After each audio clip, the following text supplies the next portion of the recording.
Good morning. My name is Ron Klonowski, and I serve as a business relations specialist in the East Central area of the state. And my name is Jacob Karnes, and I am also a business relations specialist. I serve the Northwest area of the state. Ron, would you like to address the accessibility practices that we have included in today's webinar? Sure, Jacob. We plan for accessibility from the start. For example, we use the accessibility checker that is built into Microsoft 365 to review the learner's guide and the PowerPoint. We address color contrast, font style, and size, and add alternative text, known as alt text, to visual images. Also, in our delivery, we mention each other by name as the conversation goes back and forth to indicate who is speaking. This can be helpful when attendees are receiving this information through services like American Sign Language interpretation and live captioning. After the webinar, we edit the transcript and fix any captioning errors before uploading the webinar to our on-demand library. We also include a reasonable accommodation statement in our invitation to the webinar, so if attendees need an accommodation, they know who to contact to ask. Taking these steps up front can make this presentation more accessible and inclusive for everyone. Let's begin by providing an overview of the content we'll be covering today. We will start by sharing why it is so important for companies to engage in fostering a disability-inclusive workplace culture. The overarching topic today is disability disclosure in the workplace. We will offer some clarity around terminology and explain the difference between self-identification and disability disclosure. These terms sound similar, but there are clear distinctions. We then will look at some helpful ways employers can be more proactive in creating a more inclusive culture where employees with disabilities can feel comfortable and supported to ask for what they need, for example, a reasonable accommodation to perform their best at work. We will discuss the value of creating and developing employee resource groups as a tool to cultivate this culture. We will share how companies can use disability disclosure data to inform strategies for creating a workplace culture that is inclusive of people with disabilities, such as accommodations for all. And we will hear firsthand about self-identification campaigns in the workplace from a special guest, Julie Oakley with Walgreens.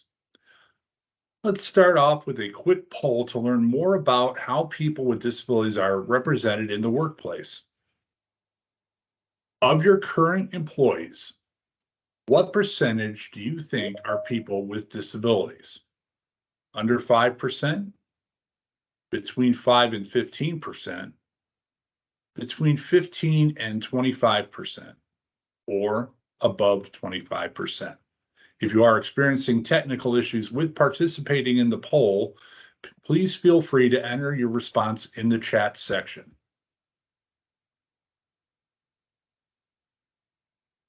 Okay, give people a chance to select. And let's see how the results are. Okay, so it appears that most people are predicting in the middle there between 5 and 15% and between 15 and 25%. Fluctuating there, they're both around the mid 30s, with 5 to 15 being up to 39%. According to the United States Census Bureau, approximately 20% of working age Americans from age 18 to 64 have some type of disability, and so it's most likely that people with disabilities are an underrepresented or underidentified component of your workforce. Do another poll. So does your organization participate in a self-identification campaign? Please indicate yes, no, or I'm not sure.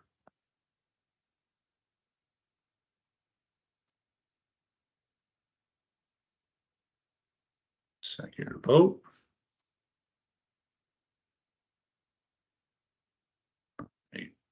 So we're pretty much spread across the board here. Right now, we're showing 37 yes and 37% I'm not sure, and 25% are showing that they do not. So it's great to see that so many people share that their organization have taken this important step. And in a minute, we're going to take some time to solicit some ideas about the benefits organizations have seen from your self-identification campaign. We hope to hear some of what all of you have experienced. Now, Jacob, can you provide some clarity for our audience around definitions for disability, self-identification, and disability disclosure? Sure, Ron. So when we talk about workplace culture and aspects of it related to people with disabilities, it's important to be on the same page with the terminology that we use. So let's start by establishing what we mean by disability and disability disclosure. The Americans with Disabilities Act, or ADA, defines an individual with a disability as someone with a physical or mental impairment that substantially limits one or more major life activity. And these major life activities can include someone's ability to see, to hear, to walk, to care for oneself, to learn, to think, or to communicate. The ADA definition also includes people who have a history or a record of such an impairment, or people who are regarded by others as having a disability. Ron, you had mentioned some clear differences and distinctions between self-identification and an employee disclosing a disability. Can you elaborate on that topic? So if someone participates in a self-identification campaign, are they also disclosing a disability? And what's the difference? Well, Jacob, the self-identification and disability disclosure may sound like similar terms, but they are not the same. Self-identification means voluntarily and confidentially providing information about disability status. It is specifically used for data collection and reporting only. When a person discloses a disability, they are voluntarily sharing information about their disability outside of a self-identification program. It's important to know a few things about disclosure. First, disclosing a disability at work is not required. The choice to disclose is a personal one and is always the decision of the individual. However, a person may choose to disclose because it's necessary to receive a reasonable accommodation, or they may also disclose to contribute to creating a disability inclusive culture. And lastly, an employee is permitted to disclose a disability at any time during the hiring process or employment. As part of our employer's reasonable accommodation handbook, last year we included an entire session titled "What Can I Ask and Why?" That addressed disability-related questions employers can and can't ask of candidates and employees. We have placed a link to that webinar in the chat if you'd like to learn more. Some employers are required to administer self-identification campaigns, such as federal contractors, subject to Section 503 regulations. We will discuss these requirements a little later in the presentation. Some organizations may choose to utilize these campaigns to contribute to creating a disability-inclusive workplace. Now we'd like to hear from the audience. Please add your responses in the chat to the next question, and I'll read them. For those of you who said your company does have a self-identification campaign in place, what benefits has your company experienced? And if your company doesn't have a self-identification campaign, what do you think the benefits might be?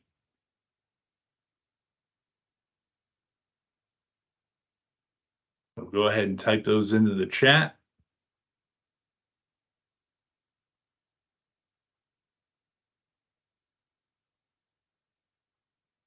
All right, so we have someone here that said that people will feel that they'll be able to be themselves. Absolutely, more comfort.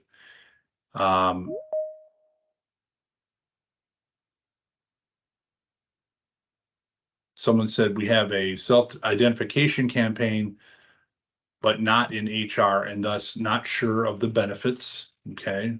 So this person saying they don't work in HR, so they're not sure of how that could benefit. We'll talk about some of those things here in our discussion.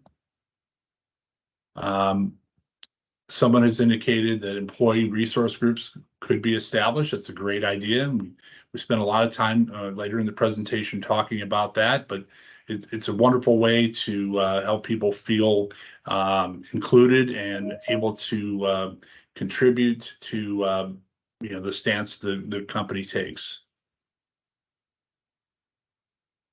All right, someone else has on here awareness in the event of a medical emergency or complications. Absolutely.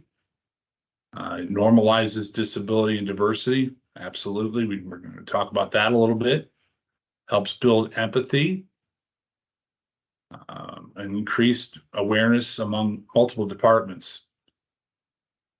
Finally, employee empathy and promotes success in the job duties. So those are unbelievably great answers, and we appreciate you sharing them with us. Yeah, there was one other question or comment I saw in the chat there, Ron. Someone mentioned being able to provide the resources and budget for working this effort. You may have addressed that, but yeah, this and some of the other comments are certainly ones that we're are looking to address, and those are fantastic comments there, and those are definitely benefits of having a self-identification campaign in the workplace. They keep coming in, which we love. We have one here: shifting culture of the organization toward a disability positive environment. Well said. Yeah, absolutely. And I'm not sure if we addressed this as well, but there was another comment about normalizing disability in the workplace, and those are absolutely fantastic comments, and definitely in line with the benefits of a self-ID campaign. So when an employer is intentional and using the information from these self-identification campaigns to foster a disability inclusive culture, there can be many benefits, like the ones that we've talked through here, as well as a couple others. So one very important benefit, as we discussed there, is that employees can feel comfortable or better understood and can feel valued for their unique contributions in the workplace. And this can translate into other benefits like increased productivity, creative problem solving, and innovative thinking. The data collected can help improve the accessibility of the hiring process and foster disability inclusion in the employer's efforts to recruit, to hire, retain, and promote qualified individuals with disabilities. And it can also help inform employers' decisions to improve access to work-related resources that employees need and assist with providing these reasonable accommodations. One of the best ways that employers can use this data is, as we discussed, to plan for ways to budget and allocate funds to fund disability inclusion efforts. And these campaigns can help to demonstrate an employer's commitment to being a workplace that is inclusive of diverse perspectives and skills, and it can help them track their progress toward achieving these goals. Employers have the intention of creating a more disability inclusive workplace when implementing a self-identification campaign, but I can also imagine that some candidates and employees may not feel comfortable to participate. So knowing the data from these campaigns can support an employer's efforts. Ron, do you have examples of ways that employers have been successful in encouraging their employees to participate? I sure do, Jacob. The first example is from Merck. They launched a self-identification campaign in 2014, and noticed participation increased when they incorporated disability into a larger effort that was focused on multiple diversity factors. So here are some of the strategies that they used. They conducted video interviews with members of their employee resource groups, including their disability-related ERG. These videos included statements from the executive sponsor of the self-identification campaign, and the message was not about checking the box in the campaign, but instead focusing on the importance of bringing your whole self to work. These were then emailed to the employees. Merck also created a dedicated page on its intranet for their self-identification campaign as part of their diversity and inclusion page. This includes all related information, plus explains why the company collects data about diversity, how it keeps its information confidential, and emphasizes that for purposes of disability, employees do not need to specify a particular condition. This page also includes information about the reasonable accommodation process and disability etiquette. After launching their campaign, Merck decided to proactively invite employees to self-identify annually instead of every 5 years, which is the requirement under the federal contractor regulations. And they leave the portal open so that an employee can choose to update their status at any time. Merck tracks participation and found that when employees go into the system and participate, there is a 200% increase in self-identification rates. Jacob, can you talk about another example of a successful self-identification campaign? Ron, our next example comes from PepsiCo. PepsiCo has an internal campaign called You Belong Here, which they use to educate their employees on why self-identification is important, and it helps PepsiCo understand how well it is serving its employees with disabilities. We included a link in the learner's guide to the video that accompanies their campaign, which highlights the contributions of their diverse group of employees with disabilities. The video describes that the term disability encompasses a substantial range of conditions, and it highlights that not all disabilities are readily apparent and are considered invisible. In the video, PepsiCo's chairman and CEO states that associates with disabilities, quote, make us a faster, stronger, and better company, and encourages employees to self-identify so the company can, quote, continue doing everything that we can to support you and encourage more people with disabilities to join the PepsiCo team. Jacob, despite some of these powerful examples of how to promote and encourage self-identification, what we are seeing in most organizations is a serious gap between the actual numbers of people with disabilities in the workforce and identified numbers of employees. According to a 2019 survey conducted by the National Industry Liaison Group, NILG, a membership organization for federal contractors, most companies see only 1% to 2% of the workforce identifying as a person with a disability. Some of the factors that may contribute to this low rate are fear of missing out on a job opportunity or a promotion, concern that others may view or treat them differently, a loss of privacy, and a fear of losing healthcare or other benefits. So how do some companies see different results and better self-identification rates? Well, some do so by reflecting the saying, what gets measured gets done. Whether it be through proactive voluntary steps or the simple fact that as a federal contractor subject to Section 503 regulations, they are required to track progress toward disability inclusion goals. These employers must implement affirmative action programs for people with disabilities that include hiring goals, removing barriers, and taking proactive steps and measuring progress. Let's look at this in a bit more detail. While these programs may be required of some employers, there are important takeaways that can benefit all employers. Let's take a closer look. Section 503 of the Rehabilitation Act requires federal contractors and subcontractors to set targets and plan affirmative action toward employing qualified individuals with disabilities. We should also mention that this year marks the 50th anniversary of the passage of the Rehab Act, which was the first federal legislation to address access and equity for people with disabilities. Employers with federal government contracts or subcontracts of $10,000 or more are covered, and the rules put requirements in place around recruiting, hiring, and accommodating individuals with disabilities. These requirements also set workforce goals. 7% goal applies to job groups or the entire workforce, depending on the company's size.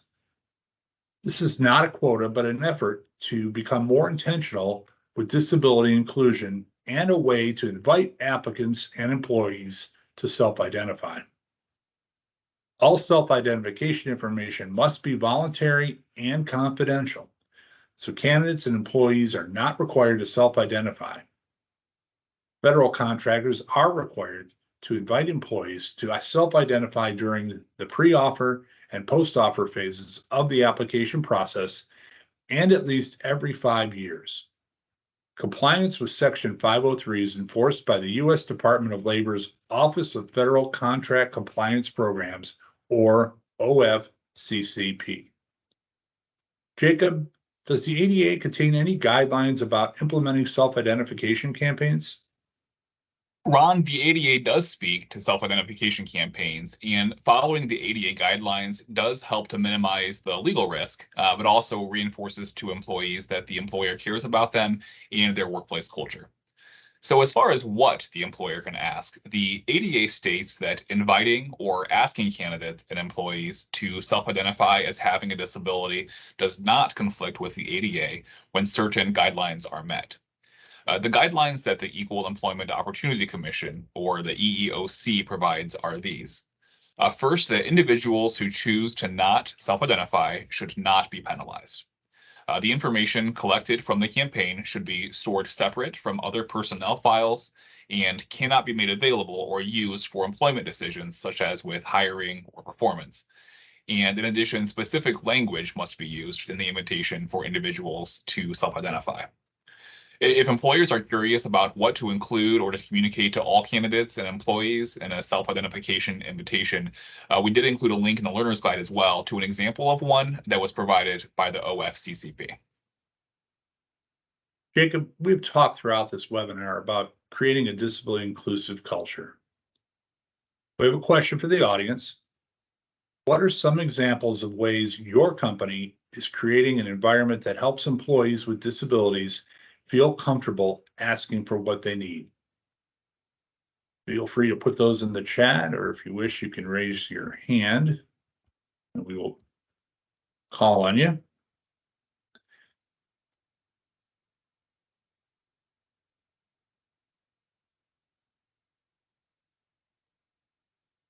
Anybody want to share with us some of the positive things that you've done?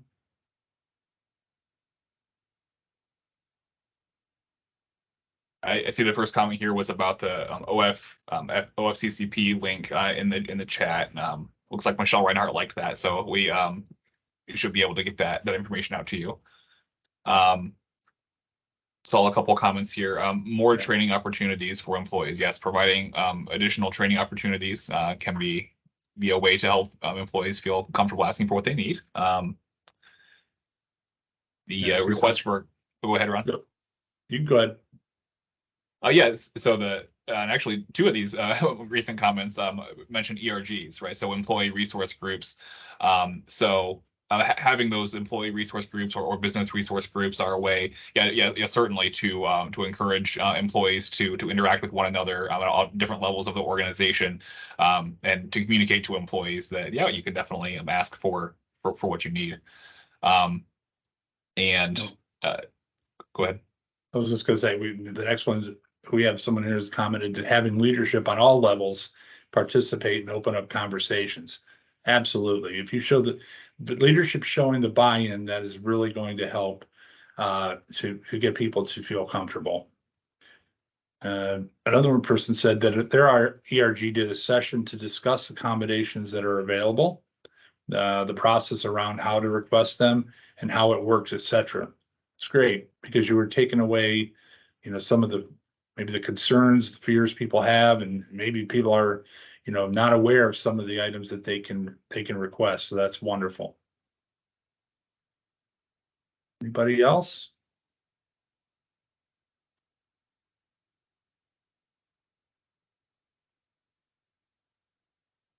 Okay, well, those are all great examples. And another strategy to do this is to create an employee resource group, as we mentioned, just to make sure that we're all on the same page. Jacob, can you explain what an employee resource group is? Sure, Ron. Yeah, so as we discussed in a previous webinar, employee resource groups, or ERGs, are a great way for employees at all levels, executives, managers, and employees, to support disability inclusion across the entire organization. And these voluntary employee-led groups allow for a space for the members to learn, to grow, and to share experiences that can be relatable to others and encourage them to come forward with their own personal stories. By creating this space, employees truly can buy in to supporting the organizational culture by sharing ideas and driving innovation related to disability inclusion. All right, Ron. So let's take a look at how companies can incorporate disability inclusion into their policies. Absolutely, Jacob. Companies have a great opportunity to foster a disability inclusive culture by embedding inclusion within its policies. For example, adding disability inclusion language to statements throughout the organization, especially places related to hiring and employee support, is becoming more common. One specific example of this is to post a reasonable accommodation statement in key areas so that if an applicant or an employee is experiencing a barrier in the hiring process or at work, they know how to make a request for a reasonable accommodation if one is needed. Our Inclusive Employer Toolkit, which can be found on OOD's website on the Information for Employers page, gives information about posting reasonable accommodation statements in key areas. A link to this toolkit can be found in the chat. Employers might also consider including disability inclusive language in their emergency preparedness and management plans for employees with disabilities. For instance, the U.S. Department of Labor points out that developing emergency preparedness and management plans with the needs of employees with disabilities specifically addressed can help ensure that individuals with disabilities feel as secure in their work environment as people without disabilities.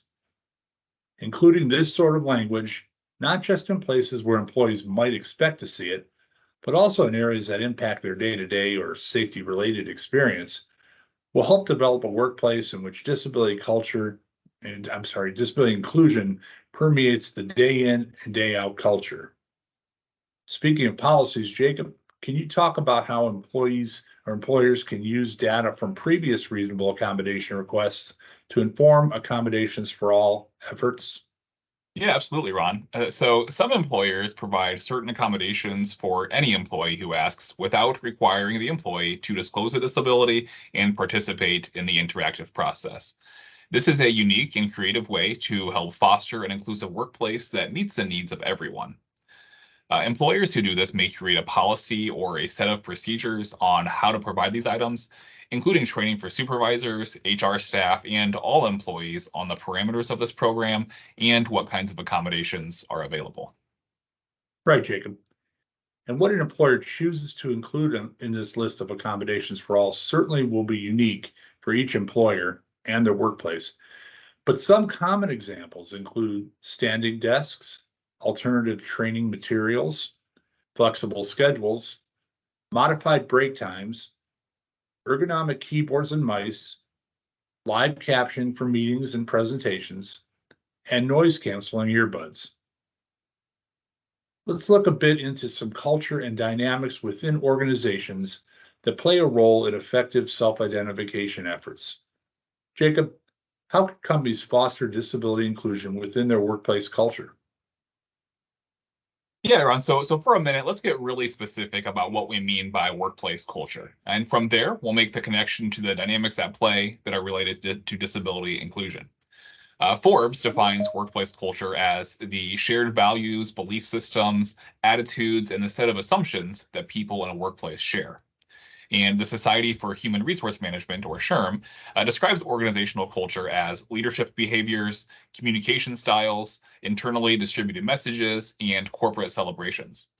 So in harmonizing these two descriptions, we can see that a company's culture is expressed by the values its leadership prioritizes and the goals and practices that it communicates. We can prioritize disability inclusion as part of our workplace culture through inclusive language, commitment from leadership, support networks like we discussed before, such as ERGs, disability inclusive policies, providing accommodations for all, and some other strategies.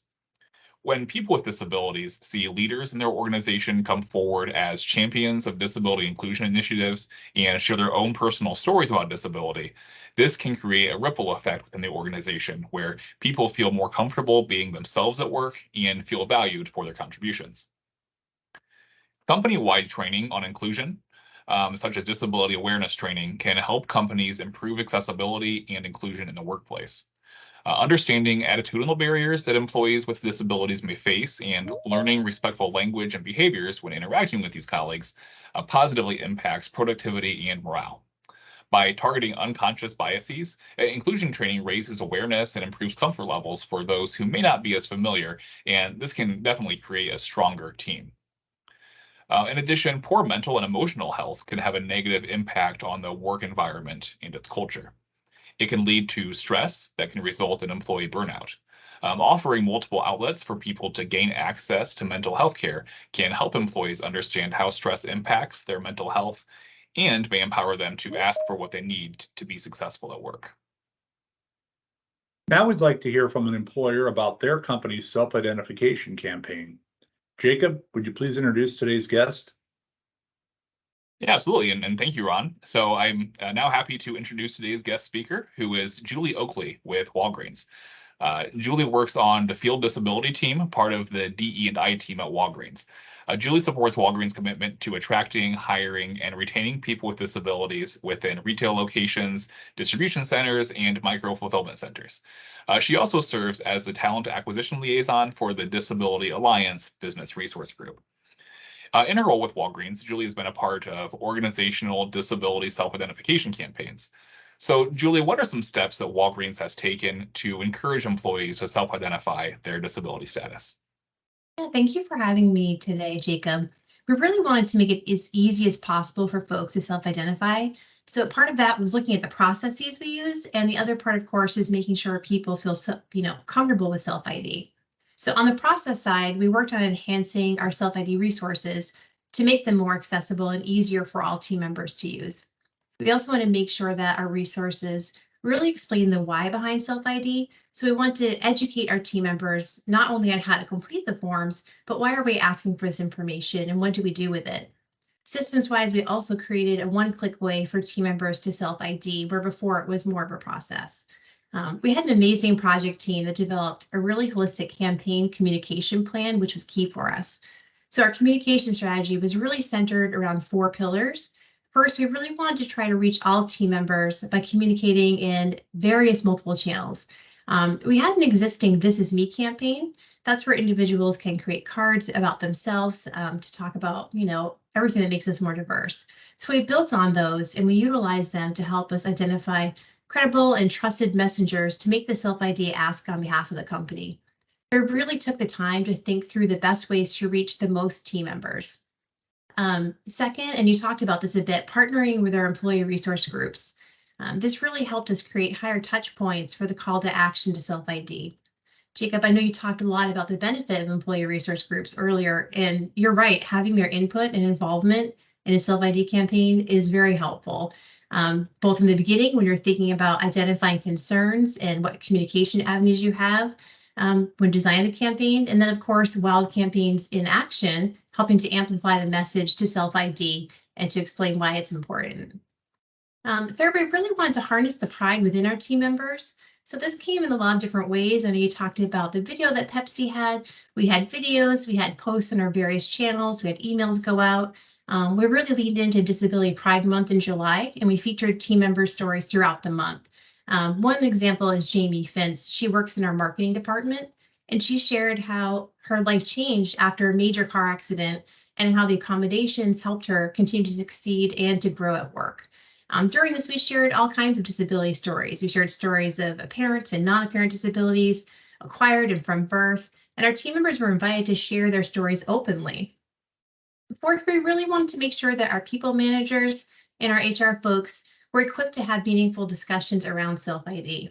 So you mentioned this before, that it's voluntary, right? So we wanted to make sure that our verbiage was all about inviting people and not requiring at every level. So for example, we're telling people, hey, Walgreens invites you to voluntarily and confidentially self-identify with a disability, right? We wanted to make sure managers were equipped to have those conversations about self-ID in team meetings and with their team one-on-one, and that they really were comfortable explaining both the confidentiality piece and what we do with the data. I know that you mentioned this too, but really one of the major forces in our campaign was the strong support we had from the start from some of our senior executives. So Holly May, she's our Executive Vice President and Global Human Resources Officer, and Alethea Jackson, she's our Senior Vice President and Chief DEI Officer. Their support and their consistent messaging throughout the campaign, along with their openness about their own lives, made a really big impact. At Walgreens, our self-ID campaign ran for about 10 weeks. But we have this open so folks can self-identify at any time. Well, thank you, Julie. I really appreciate you sharing the pillars that you have there and the approach taken. I know that having that clear, consistent messaging, as well as explaining, as you mentioned, the why behind this, and that it's fully voluntary, can really really help encourage employees to participate. So what successes and benefits has Walgreens seen as a result of these self-identification campaigns? Yeah, well, we know that our work in response to the campaigns we've had over the years is having an impact. We were named this year Disabilities and Employer of the Year for 2023, and we also had a perfect score on the Disability Equality Index. We've been recognized for that for the past 7 years, which is amazing. So we know that we're moving in the right direction. But more important than the data really is that we feel our team members really understand the benefits of self-ID, why it's important. We think that they're really seeing value in sharing their stories, right? They understand how self-ID helps us understand our workforce even better, and how that in turn helps us create a more inclusive and accessible workplace for everyone. Earlier, someone in the chat said one of the benefits of a self-ID campaign is shifting the culture of the organization toward a disability positive environment. And we definitely see that, and I would count that as part of the success of our campaigns. So we just had a campaign that recently wrapped up. And in that, we were able to increase the number of team members who completed self-ID. And what's interesting is we can track some of that back to specific communications and events that we held. We also saw an uptick in team members that joined our Disability Employee Research Group. We saw an intake of people interested in our events. And we also saw a major increase in folks following our Disability Employee Resource Group through our team member app. So that was quite exciting and another benefit that we saw. We're still going through and evaluating the data. Just ended at the end of August. So without getting into numbers, I can tell you we definitely saw an increase of people that participated in self-ID. But again, beyond the campaign numbers, beyond the data, seeing team members who really feel comfortable openly sharing their stories is a huge win. And you mentioned this ripple effect, right? And sometimes I think of it as a domino effect. As people continue to share, the more people that share their stories, it helps others feel more comfortable doing so as well. I really think our company culture supports being who you truly are, and I'm really proud of that. Well, thanks, Julie. Yeah, I definitely appreciate that that perspective, and the domino effect from throughout the entire organization can really have a positive impact. Yeah, I'm blown away by all that information. That's incredible stuff. But on the flip side, what challenges, if any, did Walgreens face in implementing self-identification campaigns, and how did Walgreens overcome that? Sure, Ron. I mean, you touched on this earlier in the webinar. Team members can really be hesitant about what do we do with this data, right? Who has access to it? So we really tried to have a really robust communication plan that addressed that concern. Again, when we discussed disability and we discussed self-ID, we were sure to note the difference between self-identifying and self-disclosure. And again, we stressed the process is completely confidential and voluntary. We also made sure that we let people know if they wanted to go in, I don't wish to answer as an option, right? In addition to that, we linked the JAN A to Z of Disabilities website so folks could explore that. They could take a look at what's considered disability. They could look at what potential accommodations are available and really just have another resource for learning. One of the concerns we heard, and I believe this was in a slide earlier, is that some folks were really concerned that if they do self-ID, or even if they end up self-disclosing down the line, that might limit their career growth. And this could be based at someone's experience at another company, or just a normal fear that they have. So we really wanted to think through this and how we can address it. And one way we addressed it was showcasing team members with disabilities openly discussing their own career path at Walgreens. And again, we use our multiple channels to reach our team, from videos to posts with FAQs to our employee app. And one of our most impactful events, we had a self-ID day. And part of this day was a panel discussion featuring team members from various business units who explained why self-ID is important to them. And this event was held as a live webinar where team members could ask questions directly, and they could also submit questions ahead of the event. And this event, actually, we can trace back, it triggered the largest bump in participation in this year's campaign. And then again, the other piece is, again, talking with our people managers and making sure that they, again, understand the benefits, but they can speak to this. They can really speak to the confidentiality piece, and they can speak about the difference between self-ID and self-disclosure, and hopefully encourage folks, if they want to, self-disclose, speak to the openness that we have on that. Great. I can see why you guys have won those awards at Walgreens. That's very impressive. So to wrap it all together, how has Walgreens been able to use the data that you've taken from your campaign to make positive changes in the workplace? Yeah, I mean, the data itself has a lot of benefits, and it helps deliver knowledge that can drive change. When you have a clear understanding of the demographics of your workforce, it really helps you to identify, permit, and remove barriers to access. So it also helped us, informed us on adaptive technologies to think through some additional support that could be needed in the workplace. One thing we're thinking about that we're working on as a result is helping our team members be more aware of what's available in resources and what the process is to request an accommodation. And I think this was touched on earlier today too. I think it's a common topic that people need help with. So we have a really great HR subcommittee of our Disability Employee Research Group. They formed to address this and some other issues, and they're working on pulling examples of accommodations that people might not even know they can ask for. I mean, you mentioned the standing desk, noise canceling earbuds. Some people don't even think of that as an option. I think another example that we've had really is the increase of our resources and the events we offer employees aimed at mental health, both for our team members and for their families. So, for example, we added an app called Be Well Connected. What this does is it offers both live and on-demand classes that are taught by experts on a lot of different mental health topics, and they're really meant to help drive discussion and openness. What's great is we're able to create some custom offerings. So, for example, we have a class that's specific to mental health for pharmacists. We added one specific for individuals with children with disabilities. It's a great app. There's a lot of things we can do in there, and we actually used it to break a Guinness Book World Record for the most guided meditation views within 24 hours. So it was a fun challenge for our team. It was engaging, but more importantly, it meant that our team members took a look at this resource, right? And they could, while they're there, explore all the offerings that we have for them. Also very proud that Walgreens became the first S&P 500 company to include disability representation as a separate standalone metric. That's part of our U.S. Health Equity Performance Goal. And we really want other companies to commit to this as well. We love sharing what we do. We have a Walgreens Inclusion University where we allow other companies to come in, take a look at our curriculums. We provide tours of our buildings. We give hands-on learning to really see the opportunities we provide to neurodivergent individuals and people with disabilities. Also this year, we reinvigorated our longstanding disability inclusive flagship programs. So one, it's called READY, Retail Employees with Disabilities Initiative, and Transitional Work Group, which we call TWG. In both of these, we partner with agencies to support individuals and provide skills training for folks with disabilities to work in our stores and distribution centers.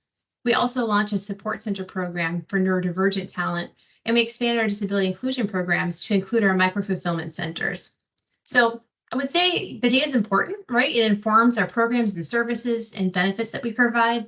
But more importantly, we're really fostering a culture of openness and acceptance. And this is said a lot, but I think it's very true. We really want our team members to bring their authentic selves to work and be comfortable doing so. We know that the benefits of having that environment where people feel they truly belong, right? It's really engaging and it has tons of benefits to the company. Great. Jacob? Yeah, well, thank you, Julie, for breaking all that down and sharing Walgreens' perspective on how to really drive that disability inclusion in a way that really goes through the whole culture there from all different levels. So if you had to break it down, what would you say is what was your best advice for employers who are just getting started or who are wanting to start a self-identification campaign? Yeah, I think that part of it is not rushing into it, really taking the time to create a well thought out plan. Make sure you're getting perspectives from different segments of your company and all levels of your organization. Think about all the different channels you have available to help communicate the efforts. And then, of course, you address this a bit too. We really want to think through some of the reasons folks might not be comfortable in self-identifying. And that way you can make sure you address those issues. I think that, again, those employees at all levels being involved, sharing their real life examples goes a really long way. And it's true, the data is great, but more importantly, this is a great chance to help shift your company culture. And I don't think it should be viewed as just another metric, right? Really think about how you can engage your team and take the time with this. All right, well, thank you, Julie. So I think now we wanted to open up some questions for the chat. If there are any questions that the chat might have about ways to build a disability inclusive culture, both through self-identification campaigns and other initiatives like that. We really want to open things up, and if there's we can make a space for people to feel free to ask some questions about how best to get this sort of thing ramped up. So I'll give you guys a chance to type in the chat here, and we'll address those. As you're typing those, we did receive one pre-submitted question about the specific form that is used for self-identification. And we did provide a link to the voluntary self-identification form in the chat and also in the learner's guide that accompanies this training. So we encourage federal contractors or employers who want to create a self-identification campaign to review that example and the U.S. Department of Labor's Office of Federal Contract Compliance Programs, that's the OFCCP. They have a comprehensive frequently asked questions section on their website that addresses the specifics of the form and its regulations. And I think, yeah, we saw Michelle Reinhardt just posted a link to that in the chat as well.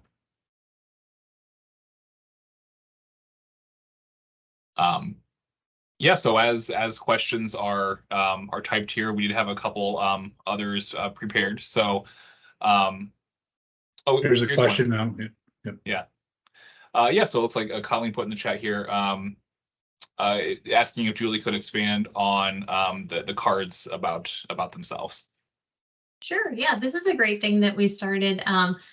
It can be either a card that you print out or it's a PowerPoint slide, depending on how you use it. And you basically, you can upload a photo of yourself. Doesn't have to be a professional photo. Most of our folks are showing what it's like for you at home. And it's just put a little bit about yourself. So I think for me, I talked about how I'm a proud mom, talked a little bit about work, but it's, again, just a chance that we share these in meetings. We share them when we're meeting new people, just another way to get to know each other. So a lot of our employee resource groups, such as Pride Alliance, encourage folks like this is a company where you can put, LBGT positive, right? You can put something in there. You can put that I have a disability, and our culture is very open to that. So it was a really interesting way. I think that started first, and then bridging that with our self-ID campaign was just a perfect fit. Thank you, Julie, for sharing the information on those cards there. Looks like we do have a Coming couple. in now, Jacob. There we go. All right. They were typing really good in-depth questions. So, Ron, do you want to go ahead and address the Sure. first question there? Yeah. E-May Holmes is asking for accommodation requests, for example. If an individual needs to work remote, what are the regulations and laws around what needs to be provided to a company in order to get a reasonable accommodation? And how often does it need to be updated?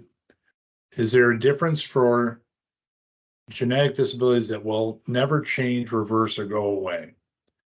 So as with any accommodation request, you're going to have your meeting with the individual and do a formal discussion, as we've talked about in many of our previous webinars, to start the process and talk about how to implement and what is needed. And it has to be a reasonable accommodation that the employer can provide. So if a person needs to work remotely and it's something that can be done that the employer feels is reasonable, that can be implemented, but there needs to be that discussion and you can go from there.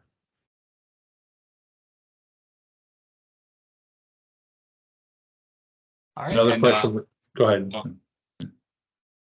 Yeah, so the second question here from Rocky Byington was about what was the federal agency reference about who has information about the emergency planning for employees with disabilities.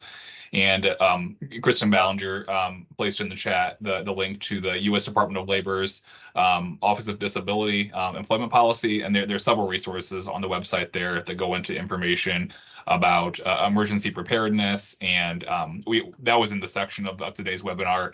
We discussed that covered inclusion in policies in a way that employees with disabilities can know that this is something that disability inclusion permeates all the different policies. And so yeah, the link that Kristen Ballinger included there in the chat details some of the resources there that ODEP has regarding those sorts of policies. Julie, I think, yeah, you put your card in the chat. I'm trying to look on this so I can see it a little bit better. Would you talk a little bit about that a little bit more?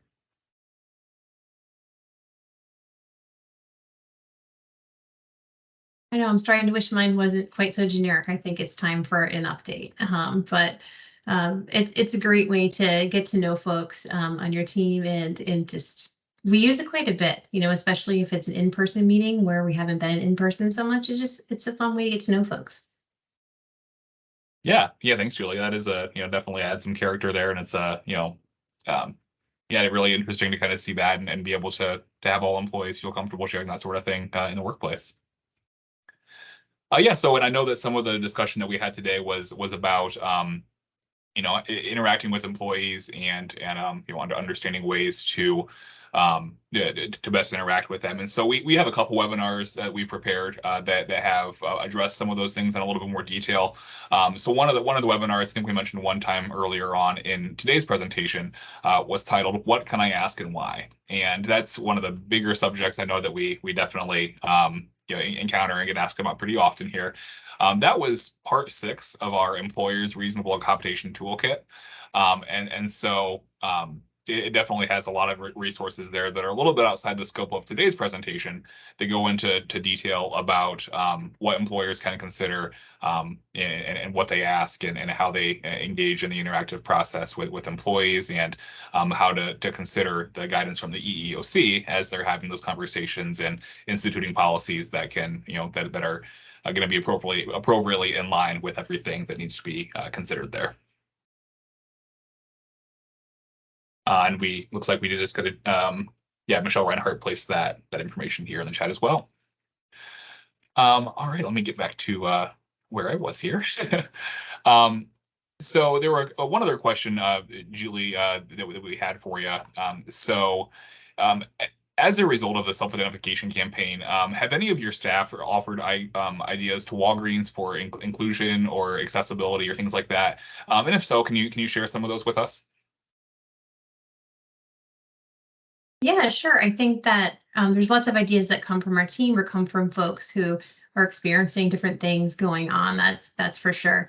I think that part of that, and I talked a little bit about this earlier, is again, team members sometimes not knowing what's available in terms of accommodations and people being hesitant to ask about that.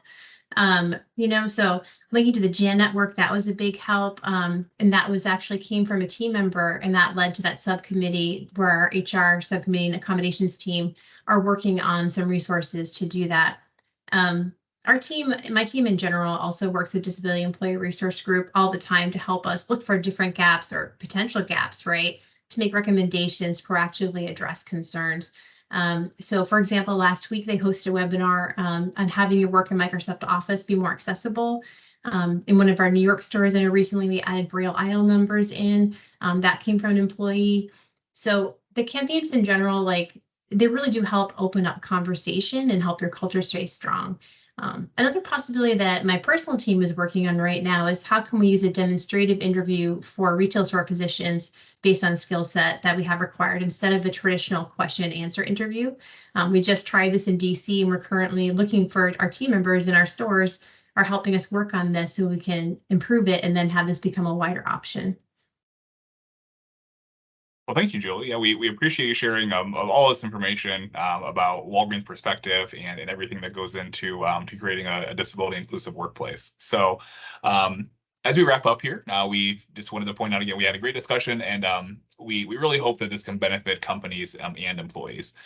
Successful self-identification campaigns can provide information to employers so they can better support employees and allocate resources for accommodations.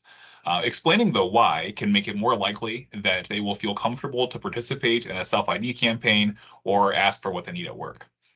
Encouraging collaboration between workers with disabilities and leadership on disability-related matters will go a long way in supporting your business's inclusive hiring initiatives.